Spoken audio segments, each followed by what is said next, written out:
welcome to this rather sombre edition of Behind the Whites. Of course, at the weekend,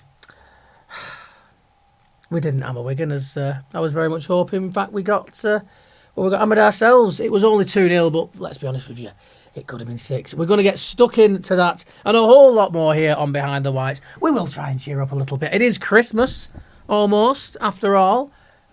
Got our little bits and bobs. We're making the effort. You can't say we don't try, can you? That's it. I mean, it's not quite the illuminations that is my front room, but, you know. All them on Bradshawgate, Bolton, born to perform. Well, I wish. Yeah. But where do we start with this, lads? I mean, look, we don't want to be too downbeat, but what else is there to be? We've got a bit of good news later on. You'll enjoy that when we talk about the women's team. But as far as the fellas go, yeah, it was a terrible, terrible afternoon's work at the Tough Sheet Community Stadium. Bolton did go down 2-0 to the local rivals, Wigan Athletic, who I was very, very positive that we were going to hammer. Yeah, we should have learned. Should have learned, I know, shouldn't we? Yeah. But I know. And I mean, I'm always trying to be positive, but 10 years to the day in January since we beat him. I was there, Zach Clough scoring on his debut. Yeah. Who'd have thought? But yeah, here we are 9 games later. It's made me ill, you see. It has. It's made me ill. But again, we just didn't turn up when the pressure was on. It was a big game. It had that big game feel. There was a big crowd in at the Tough Sheet, and we just didn't get going from the off. We had a 20-minute spell maybe in the second half where we looked like we might get back into it, and I think that was the problem. Other than that, nothing. Yeah. It never ended up being consistent attacks where Sam Tickle was being fully tested. No, he didn't have he probably made a couple of half-decent saves, but nothing that really stretched him or the rest of the Wigan defence at all. And again, I think that's another good point. I think it's not just the defeat, is it? It's the manner of the defeat. Tickle could have spent most of the game on a deck chair. Yeah, I mean, you look at the games that we've lost. We lost against Birmingham. Granted, it was Birmingham. We lost against Birmingham 2-0. Lost against Huddersfield 2-0. Lost against Stockport 2-0. There are many others as well, but we won't get too depressed. Of course, then followed up losing against Wigan 2-0. Just the latest in a long line of defeats. We've not talked about the defending yet. Just the latest in a long line of defeats where, you know, we've not even been in it. It's not even been a close one, really. We've not even tested the opposition goalkeeper, and it's a story we've seen many times against Wigan over the years in Sky Bet League One, just over the last few months. And I think ultimately that's what it comes down to, isn't it? It isn't the results, it's performances. And I think when we talk about the fans who've kind of been, you know, turning against the manager early doors, and they were saying even when we won it wasn't convincing, and you sort of think, well, at least we are getting the results. But at the minute, we're not even getting the results to kind of keep us afloat. We are really in the mire at the minute, and it's, you know, you can sort of take a loss. You can't really take a loss against Wigan under any circumstances, although we have kind of got used to it. But it's the manner of the way in which it happened, time and time again. It's just becoming such a recurring nightmare now. No, you're right, and it is, you know, these games where we do lose, you know, the big games that everyone's looking at, you know, the Wigan, the Stockport, the Huddersfield. In all of those games, you watch us defend and you're like, what is this? Because that's not what we were like last season. That's not what we were like the season before. We've always had moments where maybe trying to play our way out of trouble gets us in trouble. That's always going to happen. Yes, there'll be moments of individual error from players because that happens at the very, very, very top level. You know, in the Champions League, the Premier League, the World Cup. Of course it's going to happen in League One. It just is what it is. But I've never seen us, under Ian Evatt, up to this point, I've never seen us look this utterly lost at the back on so many occasions. There's been a couple of games this season, don't get me wrong, where we have, you know, we've looked solid. But they tended to have been against teams where we should have looked solid. Not teams where we expected to be tested. And realistically, yes, Wigan's a derby, and it takes on a kind of a different energy. And let's be honest with you, the way the fans love beating us at the Tough Sheet, it is one of those games where it's not over-egging it to say it's their cup final, because it is the biggest game of the season for Wigan. Bolton Wanderers away, where we're going to go and we're going to win and we're going to have a good time, and then we're going to come away with the bragging rights again. Like, it is their cup final. So yes, they probably stepped the performance up, but you look at the form of Wigan Athletic, and you look at the squad of Wigan Athletic on paper next to ours. That's a team where we should be defending solidly against. That's not a team where when we go 1-0 down, you look at it and think, well, at least it's only one at the moment because they've had 4 or 5 decent chances and 2 of them definitely should have gone in. I mean, that was the thing, wasn't it? The point at which it was They were all 1-0 could have been 3, couldn't it? Easily. Yeah. And I don't think anyone could argue that. Ian Evatt himself said that he felt that the players deserved booing off at half-time. To be honest, you have to agree with him on that point because they were a shambles. Yeah, and I would have been fuming with him if I was Ian Evatt because the thing for me is it might be the cup final, but that was a cup final for Ian Evatt really in terms of if he'd have won that, the amount of that growing number of fans that are on his back, I think a lot of them would have eased off. The ones that have only jumped on recently and maybe weren't as vitriolic would have eased off with a good result against Wigan. Imagine if we'd have won 2-0, everyone would have been like, oh, brilliant. Oh, he has won a big game. Pressure's off now. And that would have been felt and that would have been channelled, hopefully, by the squad, the coaching staff, the works. But it wasn't even like when we lost to Wigan last time at their place where we absolutely hammered them and just happened to get caught on the break and lost 1-0. We were rubbish. We were crap. The entirety of the game, we were just, other than that 15-20 minute spell where we looked okay. It was the League One playoff final all over again. They it was never a very got similar going game, wasn't it? at all, did they? And, we did make a mention of that 20-minute spell in the second half. We have to talk about the first one, however. Yellow cards early on for Ricardo Santos and George Johnston inside the opening, 15 minutes. And it meant that they were on thin ice within the course of that game, but it does mean that they missed this Friday's game with Wigan Wanderers. It does, and everyone's like, oh my God, what are we going to do without Johnston and Santos? We've not been great with them, to be fair. Honestly, they are the 2 players in that game. The 2 goals that Wigan actually did score, and yes, they had other chances, but the two goals that were actually scored against at the weekend, the first one, with honestly, the most simple shift of weight, I'll show him one way, then I'll go the other. He sent Santos for a butty. Like, he's literally going in the opposite direction. He sold him a dummy so easily that it's just opened up for him. He's not going to miss that. And if he does, you're looking at the striker and going, whoa, that's sketchy, that. But then, the second goal, Johnson, who for me, last season, I went on so much about how missing Johnson last season was the reason we didn't get promoted. I think he was the biggest injury and we missed him for the entire season. I think he was a great player, but for me, since he came back this season, he's not been the same player since the injury, and that's not his fault. But I actually don't think that missing them for this game is as big a issue as everybody seems to think it is, because we had them as our main centre backs on Saturday against Wigan, and we were abysmal defensively. I don't think we're going to miss the organisation. I don't think we're going to miss. I just from that performance, there's nothing you could say. The entire team got injured in that game, or the entire team picked up the 5th yellow card and missed the next game. Not one player on that pitch on Saturday I would look at if you just view that game and it's just in isolation. Not one of them players I would be like, well, they're going to miss him. No, because I agree. To a man, none of them performed. I've not looked at the player ratings that they give him in the press. I've not seen what Mark Isles give them, or anything like that. McAtee got 4.5. It's funny that because was that one of the higher ones? Because honestly, I don't think anyone deserved much more. To be honest, it was Biz. A mate of mine who has worked in the local football scene. He was in the West Stand on Saturday. He was telling me over Facebook Messenger, saying that there were fans around him going, "I hope we lose today because that means we can get Everton out." We'll come on to this in a little bit, obviously, because we'll talk about the presser and what was said in that, because I know that's ruffled a lot of feathers.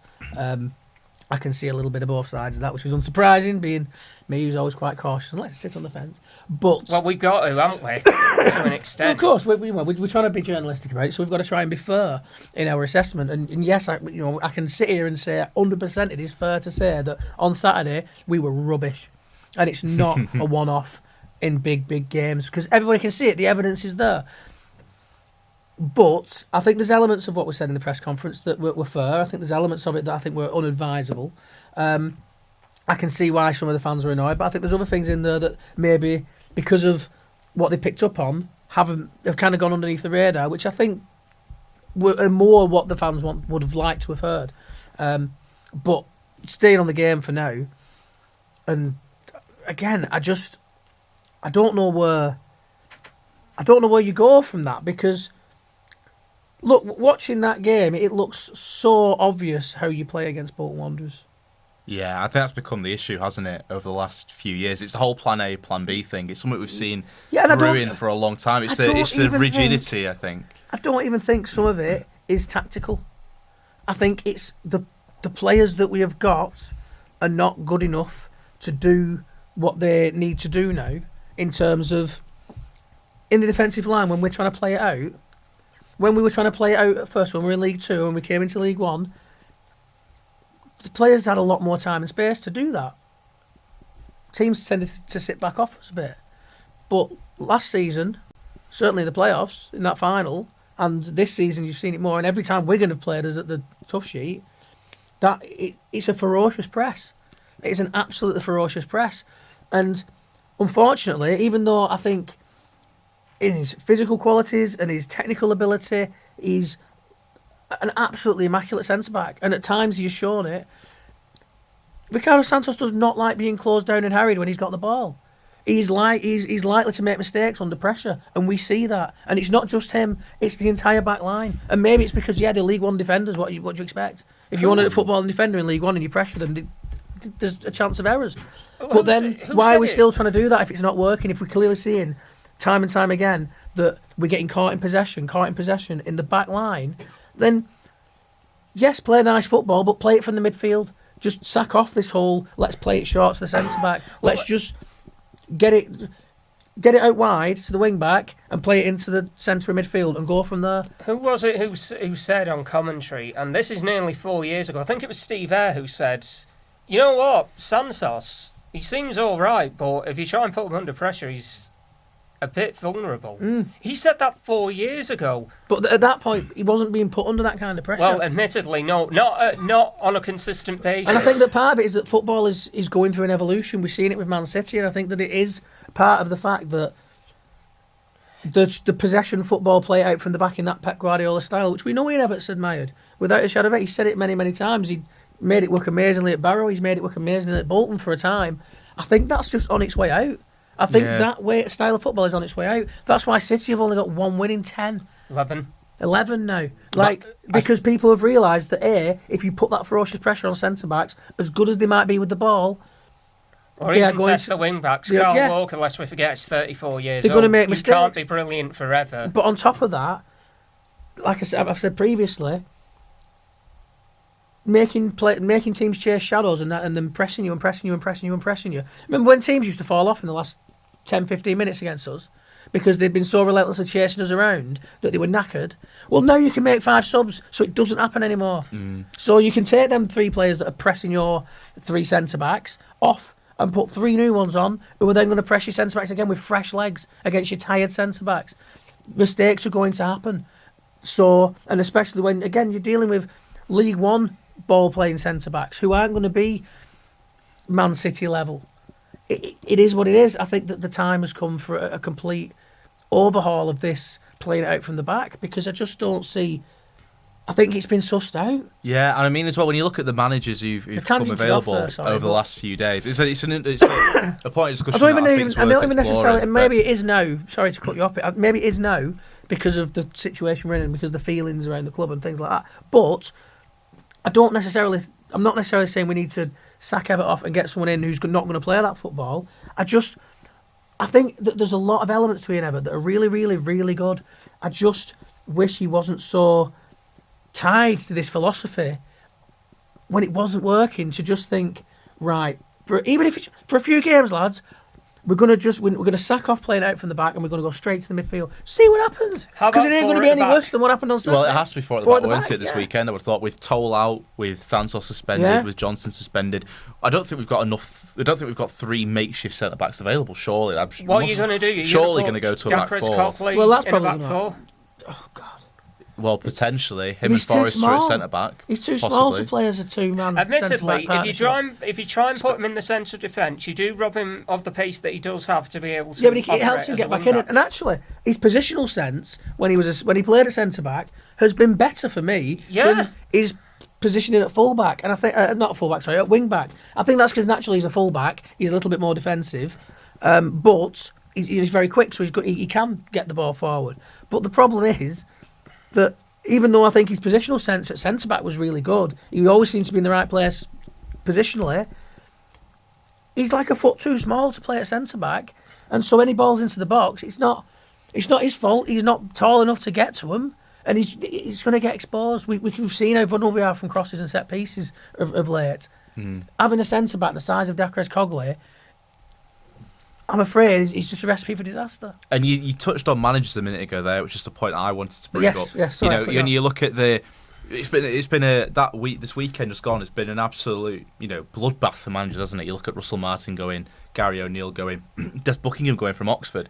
That's crazy. Three names there. I'm not saying they're necessarily the right fit for Bolton, but they're the sort of people who you look at and think they're potentially a more realistic level than some of the names that have been bandied about. And whether or not they're three candidates who you would necessarily want or would necessarily fit at Bolton, there are now potential names out there, in my view, that weren't there a couple of weeks ago. Getting to that time of the season now, aren't we? The merry-go-round is really starting to rotate. And you look at, Russell Martin, for example, again, he's proved to be incredibly inflexible at Southampton, and the style of football he plays very similar to Ian Evatt. He's probably not too dissimilar a manager, I wouldn't have thought, to Ian Evatt. But there's a manager there who has a template and has a style that won promotion from the Championship, who maybe could get a tune out of these players. Maybe not, I don't know. Maybe, if Sharon decided she didn't want to make a change.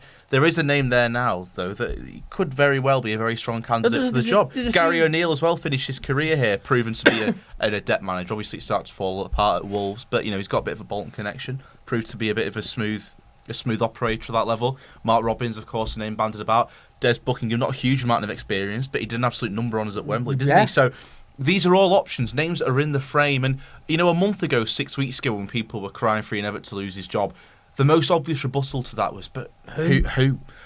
But there are options now. I saw a stat earlier, Burton Albion, I can't remember the name off my top of my head, Chris, you might know. They've got an interim manager currently in place. He's the 79th longest serving manager in the Football League. There are already 13 managers who've served less time than him, and he's an interim manager at Burton Albion. It's crazy. There have been so many managers lost their jobs in recent weeks. There are now that's names the thing, out there, touches options on another out there. thing, and the reason why I have been so kind of cautious with the feelings on changing the manager is because I don't think managers are given enough time these days. And if you look, the best example of that is that in the modern day footballing ethics were put on past eras of football, we don't see Manchester United dominate for nearly 20 years.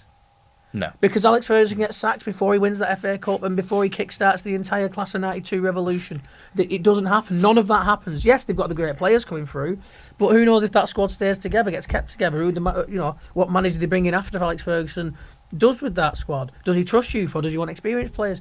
Do those players get the chance to all come through as a bundle and be as amazing as they were? Or do we miss out on a generation of players? I've always been looked at that and think, give a manager a good whack. But, Evatt has had a good whack, don't get me wrong, and the vast majority of it has been really, really good. Like, really good. You know how you just mentioned there, the interim manager at Burton? As it turns out, they have appointed Gary Bowyer as their new head coach. Okay. This has just happened. There we go. So he's no longer the 79th. Breaking news for us. Manager, Slightly less breaking news for you when you're watching this, because of course we are recording this on Tuesday. But it still means that means what makes 13 clubs in the top four divisions who've changed the manager within the last 6, 7, 8 weeks. So a lot of managers out there. So there's options. And I don't want to put across that I am now banging the drum for Evatt out. I'm still undecided, but I just feel. I think the point is it's a more realistic proposition now because there are alternatives. And let's go to the press conference because I don't think there's any more joy to be garnered from the game. Funny it was a feisty old conference, wasn't it? It was. Some absolute. Of course, Jack Dearden, one of our colleagues over at BBC Manchester, asked Ian whether he still felt he was the right man to take the club forward. I felt it was a reasonable question. I felt actually that if nobody in that press room had have asked that question, it would have been irresponsible journalism. Because what it comes down to journalism, and let's forget about the sports part of it at the moment, is it in the public interest to ask that question, to try and get that answer? Absolutely it is. Because that's what Bolton fans want to know. That's what the big buzz is around the club at the moment in terms of what people are speculating about and what the press are going to report on. That is what it is. And he said, look, I get you, Jacko, it's your job. I get it, understand it. But he did say that it was disrespectful.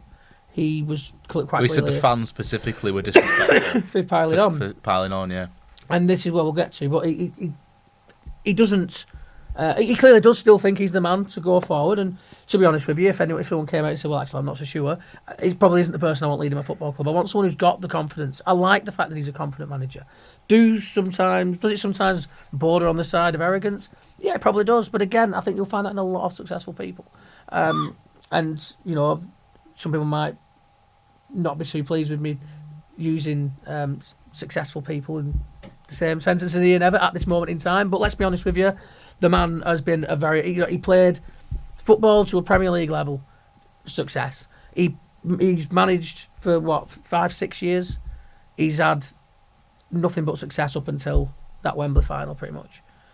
It's probably, like I've stated previously on the podcast, it's probably difficult for him to deal with the fact that things aren't going his way at the moment. But I do kind of understand, after everything he's done, why he gets a bit defensive, why he feels it's a pile-on, why he came out with all his stats, which was fine. They were good stats. They were correct stats. Stats painted the picture that probably obviously he wants to get across, but I'm just like, whatever.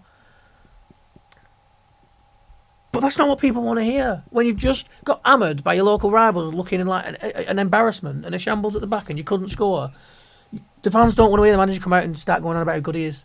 It just comes across as tone deaf, I'm afraid. And I don't feel this is coming across, but I like Ian Evatt. I think that the way he goes about stuff and what he's done with the club, I love what he's done with the club. If you remember the mess we were in, and I know that obviously Football Ventures is massively involved, but it was his ethos that was built upon at the club. The whole, one club, one town, one community. That was something he was banging on about at Barrow. I love how he brought the community back to the club. I don't think that the club gets as much of that community feel and support and love back without Ian Evatt and what he was doing at the club at the time. I get that. I feel he's done a lot of good stuff for this football club. But if you can't see that at this moment in time, all people want, and he said it afterwards. He said that it's not good enough. He said that he understands that why people are annoyed and why people are upset. And he says that it hurts him and he said that I'm not going to apologise to the fans because that's not what they want to hear. What they want is to hear and see Bolton Wanderers doing better and us getting the results that we need to get. Completely agree with you. The apology means nothing to me. Oh, sorry, we've lost.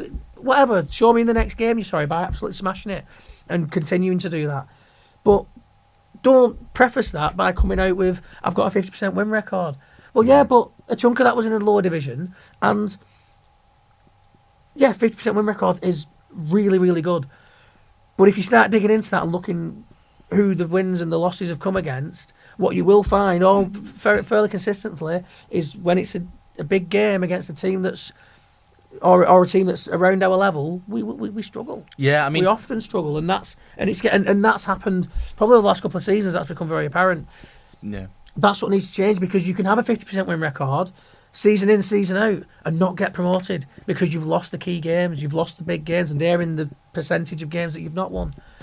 So it's great that you've got a 50% win record, but it doesn't mean anything in the here and now because what's gone has gone. What we're worried about is going forward, and that Wigan display gave nobody anything to look at. Yeah, I mean, I would agree. Just following on from that, I mean, is the stats aside, and we've agreed that probably wasn't it was a bit of not the right moment to bring that up. No, should we say in the heat of the moment? Yeah, and I understand why he was defensive and why he wanted to be like, well, hang on a minute, just take a step back, look what I've done. I completely understand that impulse. Mm. In the heat of the moment, though, and I think his argument in a nutshell, fundamentally, is that he acknowledges we're in a difficult period, but he still believes he's the right man for the job. I think in a nutshell, when you cut all the trim it down, in a nutshell, his philosophy is we're in a bad place, but he's still the man who's and I don't mind that. I'd be disappointed if he didn't come out. I agree. If you cut out all the bravado, fundamentally, that's what he acknowledges, and that's what he believes, and that's fine for him to come out and believe that. The issue that he's got now is if he is the right man for the job, he's running out of opportunities to prove it. Yeah, because you can talk the talk, but you can talk the talk, and also when you look at the next two games, we've got Wigan coming up this week. Our three, we're a side, aren't we, that is built on playing 3/5 at the back, and our first choice three, for whatever reason, for suspension or injury, are unavailable. he's probably, you would think, going to have to change it up. And if that team sheet comes out, we're playing 5 at the back again with some cobbled together defensive unit, alarm bells going to be ringing, aren't they? So it's a huge week for him, because at some point he might have to bite that bullet and just go against his principles slightly and change it up a little bit. But I think that's part of being a successful manager. You've got to have that adaptability. So to this say, this is a chance for him to prove that he is the right man. And if it doesn't go to plan against Wickham, he's got Barnsley on Boxing Day. Yeah. 2 Massive very, games. very tough, huge games for him to prove himself. Bizarrely, for the Wickham game, this presser is split in half. We speak with Dion Shells tomorrow, around about 1:45, and then we speak with the manager on Thursday afternoon from 1 o'clock. I have no idea why that's the case at all. I wouldn't want to read too much into that, really. I would imagine that it's not. Because you always speak to him about on a Thursday, don't you? That's I was looking forward to just having it all done on a Wednesday, and I could have a Thursday off for once. No, I don't think there's too much to read into that. I saw you pop it in the a little organisational chat for what's going on and coordinating the Wanderers live and stuff. But yeah, I wouldn't read too much into the press conference times. Like I said, they're probably just doing some. There'll be a logistical reason that's probably really, really dull. But what did you make? Because obviously I've ranted off, and Pete did manage to get a word in. But you've I fought not yet, for my life to get a word in. I know. I tried. That's why. What did you make of the words after the game and how the reaction to them? I got the impression in the moment that you weren't a massive fan of what he came out with to the media on Saturday. When it was put in our group chat, because Harlan, who presented midweek analysis with Danny and Bobby, he was there, and he ended up putting in the stuff that was said out of it. I thought, this can't be right, surely not. Then once Jimmy had done his magic, editing it up, and we listened to the old thing right away. You know, sometimes you see in some of your favourite TV shows or films where the teenage lad mouths off to his mum and the dad goes, that's exactly how I felt when Ian Evatt did that thing with Jack Dearden. It's that, wow. Because it's not necessarily like knowing you're wrong. Because what you're saying, I do understand. It just isn't the time. That's not going to win you any fans. That's only going to anger the people that are already annoyed. It's like, bring that bolshy side out. Yeah, I agree, and I think that, and I've said it on here before, in the grand scheme of football management, he isn't the most experienced football manager going. He's still got a lot to learn. I'm sure he would openly admit that. He's, like I said, 5-6 seasons in to his managerial career. And he's tasted, up until very recently, nothing but success, really. You learn more in failure than you do in success. Maybe it is just one of those things where in 10 years' time, you're not going to see that because he'll have learned to play the game a lot better. And what I've always said, again, is that I wouldn't want that learning process to be because he lost this job and then he gets really good. What I'd like is for him to learn that at Bolton Wanderers and then get really good and take us on a journey that we've that's kind of stuttered. And yes, this is a difficult league, and I think that there is an element of sometimes our fans expect a little too much. We said that this league, that everyone said this league was going to be more difficult this season. We probably didn't strengthen as well as we would have wanted. Probably not as well as Ian Evatt wanted. Of course, there was a restructuring to the recruitment team. Chris Markham left. I think that's had an impact. I think, who was the assistant manager who ended up leaving to take up a role at the PFA? I think him going has probably had more of an impact. But there's been different elements that have had impact. So I kind of like... I don't think that going into this season, I didn't expect quite as much as I think other people did, because I looked at the squad and thought, well, our squad is probably about the same as it was last year, and the league's got tougher. So I expected us to be... I was looking at playoffs again for me, personally. I mean, yes, of course, I wanted to be top 2, but looking at the teams in the league and what we'd brought in and the changes we'd made, especially after a few games into the season, I was like, we're a playoff team. Yeah, I mean, 18 games in last season, we were looking before, we were top of the league on 39 points. This time round, 18 games in, we've got 9 points fewer, which, 3 wins fewer, 3 defeats more. I think it's 9 goals more, 11 goals more conceded, 9 goals fewer scored. So those baseline statistics there, just the baseline numbers, that you see just from glancing at the table are all down. And that's partly reflected by the fact that it is a tougher league. But I think when you dig down... It also reflects that it's a tougher league. It's at the top of the league at this moment in time. Birmingham have 3 points Birmingham- more than we had. Well, they're not top of the league actually, but they if After they win the their game, 18 if they games, win yeah. the game in hands, they will be. So at the everyone's played 18 games level, they're top of the league, right? But I think, yeah, I agree and they're with that. they're on 5 more points. Is it? Are they on 44 points? I think it's Wycombe are on 44, and then it's Birmingham on 43. 43. So they are. So after the same amount of games, Yeah, so- the team that's kind of top of the league after 18, if you level it all up with the games in hand and all that, are also 4 points ahead of where we were. When we were top of the league after 18 games. reflects that it is a tougher league. Absolutely. So yeah, we're 9 points worse off. So it does reflect that it's a tough league, and I don't think any of us would debate that. The problem is, I don't think we've risen to the occasion, and it's going back to the score We've not, lines and we I mentioned before, where can't we, disagree with that. when you look at the teams above us who we've played, and we've either drawn to 0-0 against Wrexham, or we've lost to 0. I'm still not sure. Off the top of my head, it might just looking at the what the latest table is now, but I'm still not certain we've scored against any of the sides above us in the league in the games we've played. And that's a troubling position to find yourself in, isn't it? Friday's a good place as any to start. Well, especially though, as well, because the thing is, it's fine being a low-scoring team if you concede a lot less. But we don't. We concede at this moment in time more than we score, and Well, not everyone could do you Milan can't. about 30 years ago. Well, exactly. But you can't realistically be a team that looks to get promoted and have a negative goal difference. No, I mean, just coming back on that, when you look at the teams that are above us, obviously we put 5 past Reading, we beat them 5-2. Yeah. But we were beaten to 0 by Birmingham, beaten to 0 by Huddersfield and Stockport, drew 0-0 with Wrexham, and we played Barnsley on Boxing Day. So, Reading aside, who started off the season in a very tough patch and have managed to turn it around, to be fair, they've kind of Still conceded crept 2 up though, the didn't league. we? Still I mean, yes, we conceded, scored but 5. That's we're yet mint, to but- give any of the sides in the top 5, shall we say, a real competitive, challenging game. Other than Wrexham. Other than Wrexham was a We were 0-0, drew. and then we failed to score against the 3 that we've played. But I remember after that Wrexham So- game, everyone was like, "Oh my god, I can't believe we only drawn with Wrexham," and I was like, "Really?" I think coming to the end of the season, that's going to look like a really good point. Here's hoping you end up. It already being looks proved like a right. really good point because Wrexham are above us in the table and are doing well.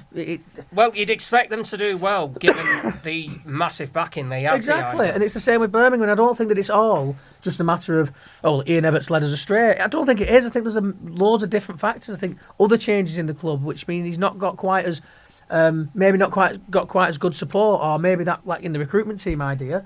Maybe it's that team hasn't been formed as long. It isn't quite as effective yet.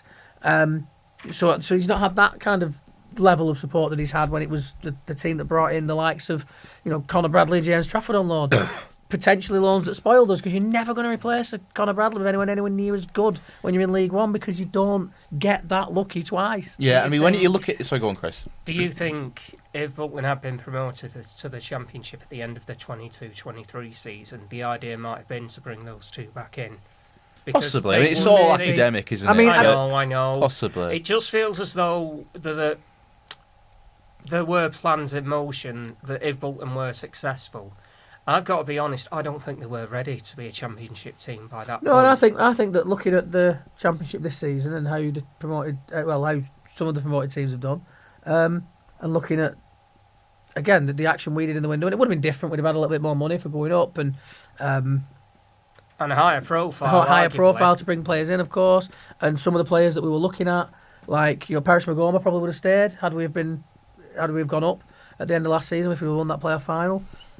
But I think we'd have struggled, because I just don't think we'd have been able to bring in the amount of players we needed to compete at that level. Yeah, but it's a... But you don't know recurring with this, problem, because but it's all conjecture. this is all part of that. Again, just conjecture aside, though. The situation that we're in now, it's a problem that that we are realistically going to have in January in terms of recruitment. Are we going to back Ian Evatt? Is the board going to back Ian Evatt or not? Because if they're not, you're looking at potentially recalling Dan Lundula is the only real piece of business we could see. He's got 6 goal involvements at Cambridge in the league. True. Dion Charles has got 9. Lundula's got 6 for Cambridge, absolutely flying. And that's more than Collins, McAtee or Adebayo have got. So on that logic, recall him from Cambridge, and he said in an interview the other day that he's basically got no interest in coming back to Bolton. Not that it's his choice particularly, because he's contractually obliged if he's recalled. But we may well be in a position where a Dan Lundulu recall from Cambridge is pretty much the only business that we see done in January. And granted, he's had a better season than a number of our options, but to be honest with you, I think that if Ian Evatt is still the boss on January the 1st, when that window opens, we are going to see some action in the window. I think we'll see a couple go out, but I think we'll see people come in because he will be in a position, I would imagine, where he's still very much fighting for his life if he's still in charge at that point. And so I want to see him go out and try and bring the players in to lift the quality of the team, to turn things around and make all the things that I said I wanted to make happen. Because again, I think that if you get, with the more experience a manager like Ian Evatt gets, I think the better he's going to get. I mean, it might just be that to become the manager he's going to become, it needs, he needs a sacking or two in his career to learn from those setbacks. But I put a lot of faith in the dude, and he's still the manager of my football club, and I support the football club. It's not necessarily about the who's sometimes. It's about the fact that it's Bolton Wanderers. I want them to win every single week. I would never say I want Bolton Wanderers to lose to get a manager sacked. I want Bolton Wanderers to win every single game they play, no matter how big or small. It annoys me when we don't win. Sometimes it devastates me when we don't win. Hence the weekend's misery. But he's got to show something in January. I think if they're going to keep him, January is.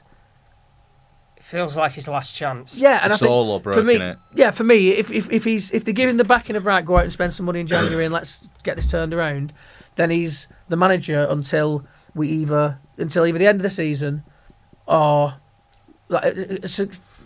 if we don't go up, he's the manager until the end of the season, or when it becomes apparent that we're not going to qualify for the playoffs. If that ends up being the thing. I don't think it will. I think we'll be in and around that playoff hunt until the very end. And if we bring in some good business in January, who knows? We might be bothering those top two because there's still a lot of football to play. But I think if we do, unless we go up at the end of the season, I think that it will be the end of that. I think it will be the parting of ways. I think that was kind of the idea at the start of the season, to be honest with you. That's the impression I got when he was still there after the playoff final, because I thought he was going to walk after the playoff final. I fully expected it. He just seemed so dejected and so heartbroken, but maybe that was a good thing. Maybe that was just showed how much it hurt. And if it hurts him that much, then this must be absolutely killing him. So get it turned around. Let's get the good times rocking again, because under Ian we've had some really good times. But I do think that part of it is that the philosophy has to be much less tied to, if that makes sense, because I just don't think that it's working anymore. Yeah, and I don't think that's necessarily Ian Evatt's fault. I think it's that football's caught up again, and we are in a transition to something basically different. Don't let the dogma drag you down.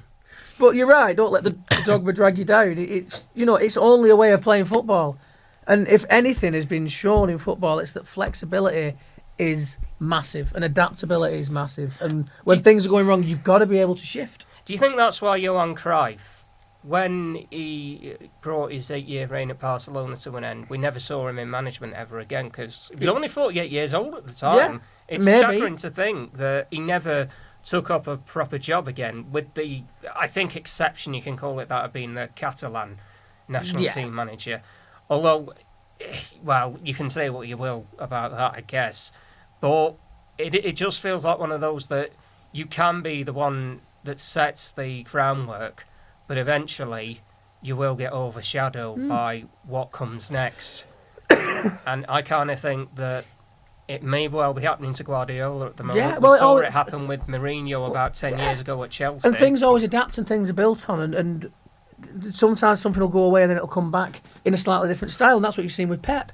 He took what he learned being coached by Cruyff and turned it into, adapted it a little bit more into, that modern day Barcelona style that was the thing when Pep was the man over there, and he then took that everywhere else he's gone, and eventually to Man City. But it's maybe it's time for that to go away, and for somebody who's been coached by Pep to then in 10 years' time go, oh, well, this is how I used to play, but I've adapted it that little bit, and suddenly you get the new super way of playing that's like tiki-taka, but a little bit different. Are you saying Rodri is going to become the next coaching superstar then? You never know. And in League One terms, that means George Thomason kind of like adapting Evatt's philosophy and becoming a serial like League One manager. Yeah. You see, I get Could the do. feeling that maybe we could see a whole shift away. I'm not saying that the lower leagues are going to go back to being fully direct. I've seen some great football at local level down the years at Addison Collieries. I've seen it fairly recently at Atherton and Lahr. Daisy Hill, on a couple of occasions, have ended up putting in a good performances. Ratcliffe, Ramsbottom United, a couple of others in the Lancs Amateur League, in the West Lancs League, the Manchester League, have ended up serving some good football. Yeah. It's not as though these guys just hit and hope. They've never No. been about that. And I don't think that's exactly what is going to happen should we end up seeing a complete change in whatever the dominant philosophy ends up becoming in English football over the next 18 to 24 months. It might not even be throw it all out and rewrite it. It might be just little tweaks. Because for me, I've always liked, and you know what, never got his due for it. But because Big Sam was always, known as a hoofball merchant, even For though it was reasons. nonsense. But there were times when that Wanderers team would play some lovely little bits of short passing. But yeah, we can hit it long as well. I like it when a team can mix it up, and it gives you that ability. So when a game's not going your way, doing how you play, right? Well, we'll do this now.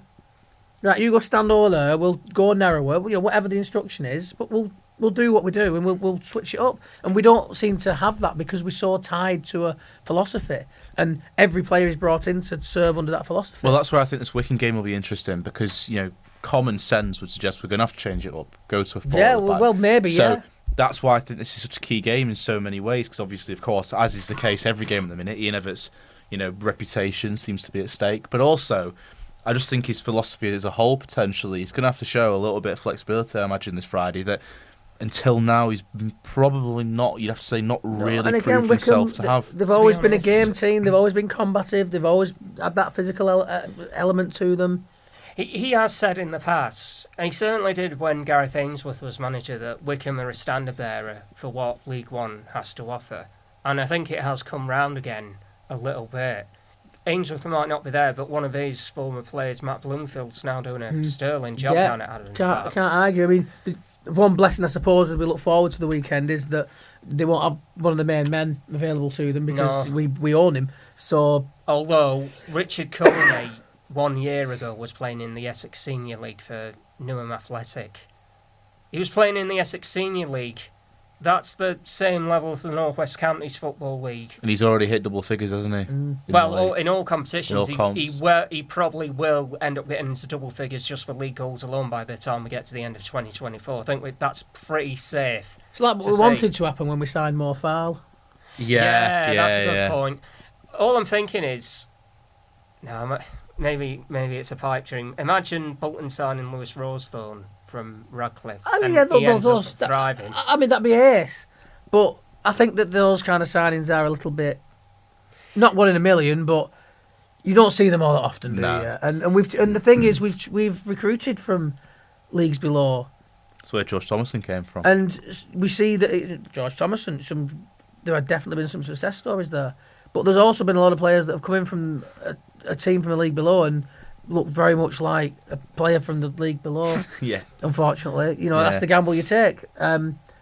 Yes, the stats might look good, but the stats are against teams in the league below. And it doesn't necessarily tell you how they're going to do against higher level players. But that's the gamble of recruitment, I suppose. And you can say that about any player in any team doing very well that's in a league below a team where he's going to get a transfer move to. But I don't think that can be the be-all and end-all of your transfer policy. I think we have to go out and look for players that are this level now, and we know it. Yeah, because I think for several years that was Bolton's philosophy, wasn't it? We were looking kind of sideways or Yeah, downwards. because we've to always had player to cut our signings. cloth, and I'm sure that's the same now. And again, that's probably a big element into where things have gone a little bit awry this season, in that there are bigger hitters financially in this league. When we weren't the biggest financial hitters last season, when we nearly went up, we're never going to be that big money club unless something crazy happens going forward. But we know our way, so we have to live within our means, and maybe that's tripped him up. I think that's sometimes something that fans do forget, that we aren't a rich club that can just go and spend big money because we are Bolton Wanderers and we've got a big name and we've got a big stadium. But again, there's only so long you can get away with losing all the big games, unfortunately. And yeah, the Wigan game. I mean, there isn't much to say about the Wigan game, really, is there? It's just they can't play Morley, but they've got some good players. They're doing really, really well this season. I have said for a while I expect them to fall away, but they're showing absolutely no evidence of that being the case. I don't know. After coming off the back of the Wigan game, going up against top of the league, It sounds like an opportunity. They But- need a strong positive response. I don't- We know that much. I don't feel positive about it. No, I mean, I think Wycombe away when is you just a put it really like that, difficult game. on the back of such a low point, playing against top of the league, because remember when they got beaten, 5-0 by Stockport, and didn't have another league game for 2 weeks, Yeah. and they were clamouring for a league game, like, why an international break now? Yeah, Like, we yeah. just want to get playing again. So I think It's it's certainly the a different complete flip response, side to that. You know, playing against top of the league, it's the biggest opportunity to assert yourself and make a big response. And we'll be away from the But home I do crowd. agree with you that it doesn't sound good, does it? No, You know, because- especially when you look at the players that we've got ineligible. Of course, Aaron Morley's ineligible for them, but our main 3 defenders, for various reasons, are out, as we've already explained and discussed.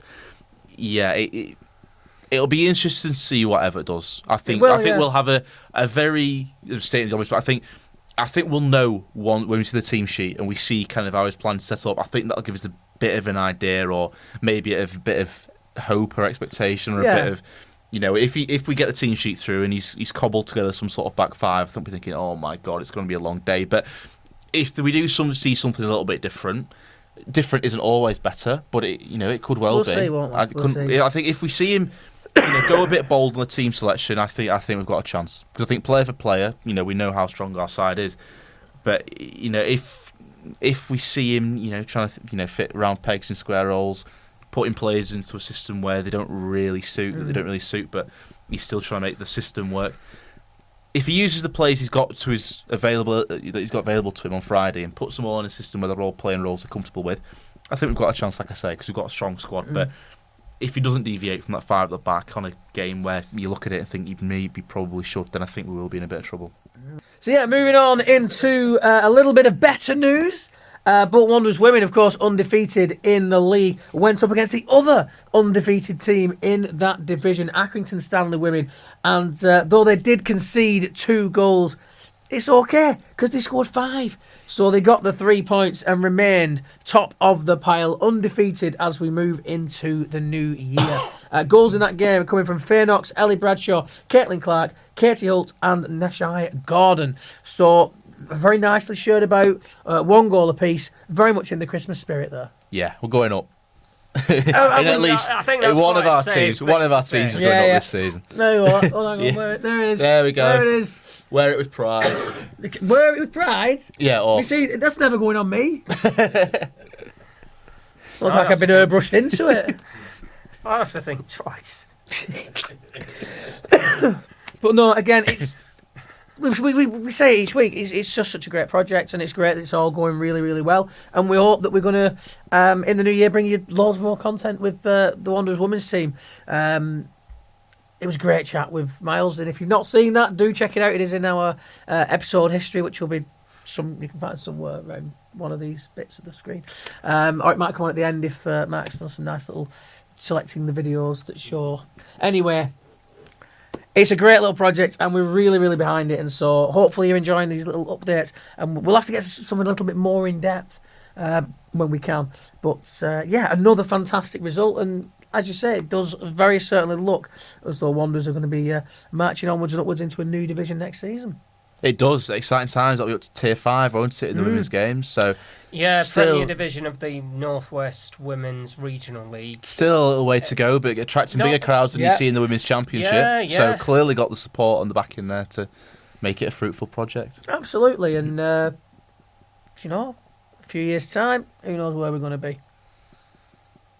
Could be in the WSL at some point. Could be That'd be Neil. pretty Neil cool. could be watching his beloved Man City. Getting absolutely Against Bolton spanked by Wanderers. Bolton Wanderers. Yeah. So there you go. We'll have to wait and see. But no, it's going absolutely fantastically. So congratulations to the women on a very successful 2024, and we hope that very much continues into 2025 to make the first full campaign a successful promotion. And that, I think, is pretty much about all we've got. We've managed after all that to end on a positive. We have. So we have. let's- And let's- I do let's feel call like it, let's call it. we definitely going to have to do something big in the new year with Bolton Wanderers, because I feel like we just shoehorned that great result proper into the back end, but that was just because there was so much to talk about with the Wigan game and the feeling around the club and the manager's position. It's just been huge, and so we hope you've enjoyed it. Hopefully Mark's edited out some of my long-winded rants and our venture into Western politics.